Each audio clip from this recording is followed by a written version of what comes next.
if we don't change the way we grow our food, it's going to become impossible to grow food. I mean, we're talking about going to Mars.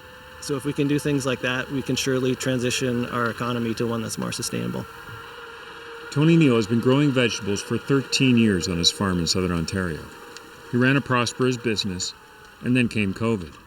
Well, in the spring of this year, all of our markets shut down. And last year we were doing 6 farmers markets in Toronto, and in 1 week they all closed along with everything else, and so it was a real shock to the system. But then something Tony didn't anticipate happened. With the public's concerns about grocery stores closing and food shortages because of COVID, there was a new demand for his produce. People, I think, were starting to worry about supply chains. Where does their food come from? Is there going to be enough? And people were reaching out to local farmers to try and get access to healthy, nutritious, organic food. And so sales of Tony's food baskets took off. Okay, who's driving it back? He went from 80 orders to 400 in just a couple of weeks. And that made him realize that the pandemic isn't just a problem. It could also be a big opportunity. It's part of the thrill. The COVID crisis has given us a bit of a societal pause to start thinking about the ways in which we live. Are they sustainable and are they viable? Everything's been shut down, and that's a moment to think about how we want to start it back up again.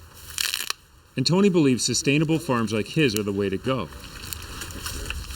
Because remember, before COVID, we were already in a crisis with climate change. Solving the climate crisis matters to me because I care about people. I care about my community. I want to see people thrive, no matter who you are, no matter where you're from. And you might be surprised to know that farmers are a huge part of the problem. 1/3 of all greenhouse gases come from agriculture. And Tony believes right now is our chance to change that. So we've had a diesel tractor for about 8 years. About 3 years ago, I had put in a long day on the diesel, and the idea just came to me. Wait a second, there's got to be someone working on an electric tractor. Tony found a company in California that had just produced a prototype. He became one of their first customers. But Tony didn't stop with the tractor. He put up solar panels to run it. He understands that an electric tractor doesn't have the power to help on all farms. But he insists there are simple things that every farmer could do. Take this field, for example. Tony pulled the potatoes and the squash out in June.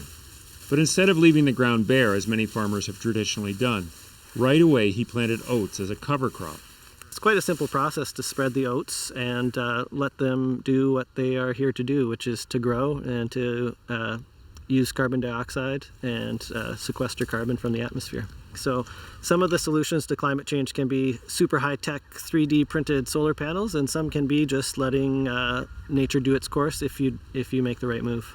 You know, it's actually, if every farmer in the country cover cropped, Canada could potentially sequester around 10% of its carbon emissions. There's another way that cover cropping benefits farmers. It acts as a natural fertilizer. So Tony doesn't need to buy synthetic ones, which contribute to climate change. The other thing Tony does is prepare the next generation of farmers. Take Basha Thompson. She's an apprentice here. As a young person, it's my future that's going to be affected by the foundations that we set now. We need to be accountable to that. And I find just being in physical contact with the soil and with the vegetables themselves to be like, just kind of fills my heart. Basha can keep working on the farm and become a manager and eventually a part owner if she wants. Tony argues this opens up farming to the next generation. Myself and everyone who works here is very proud of what we accomplish in a day, and we feel good about it. It feels good to work together on a common goal. When you look at all these vegetables, what do you think about? Once they're washed and looking bright like this, it's an amazing sight. This is the end of all our hard work. COVID is still the main challenge we face today, but maybe Tony's right, and we should use it to tackle the problems of tomorrow. Nick Purdon, CBC News, Sunderland, Ontario.